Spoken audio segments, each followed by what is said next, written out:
വർഷങ്ങൾക്ക് മുൻപ് ഞാനും മഴയെ പോലെ ഇങ്ങനെ ക്ലാസ് മുറിയിൽ പേടിച്ചിരുന്നിട്ടുണ്ട്.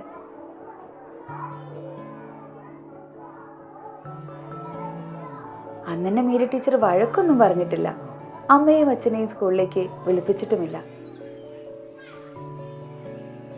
പകരം ചേർത്ത് നിർത്തി ക്ലാസ് കഴിഞ്ഞു പോകുമ്പോൾ ഒരു മിഠായിയും തന്നു. വലുതാകുമ്പോൾ ആരാവണമെന്ന ചോദ്യത്തിന് മീര ടീച്ചറായ മതി എന്നായിരുന്നു എൻ്റെ ഉത്തരം.